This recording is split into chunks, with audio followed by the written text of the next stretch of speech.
அண்மை செய்தி.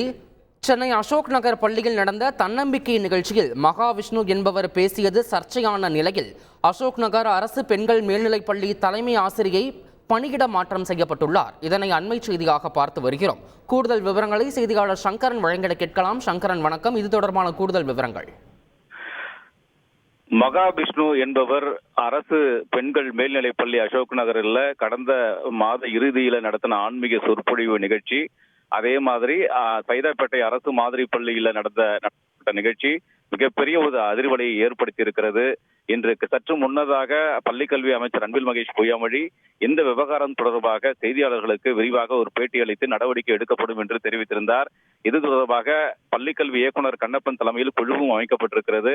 ஆனால் அமைச்சர் இந்த விழாவில், பள்ளியில் நடந்த விழாவில் கலந்து கொண்டு இங்கிருந்து கிளம்பி சென்ற ஒரு சில மணி நேரத்திற்குள்ளாகவே நடவடிக்கை எடுக்கப்பட்டிருக்கிறது. அசோக் நகர் அரசு பெண்கள் மேல்நிலைப் பள்ளி தமிழரசி திருவள்ளூர் மாவட்டத்திற்கு பணியிட மாற்றம் செய்து பள்ளிக்கல்வி இணை இயக்குனர் உத்தரவிட்டிருக்கிறார்.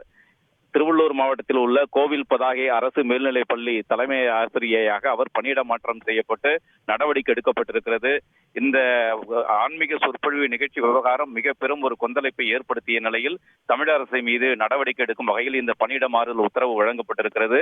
இதே போன்று சைதாப்பேட்டை அரசு மாதிரி மேல்நிலைப் பள்ளியுடைய தலைமை ஆசிரியர் மீதும் விரைவில் நடவடிக்கை எடுக்கப்படும் என்ற தகவலும் வெளியாகி இருக்கிறது. தகவல்களுக்கு நன்றி சங்கரன். செய்திகளை உடனுக்குடன் தெரிந்து கொள்ள உடனே சப்ஸ்கிரைப் பண்ணுங்க.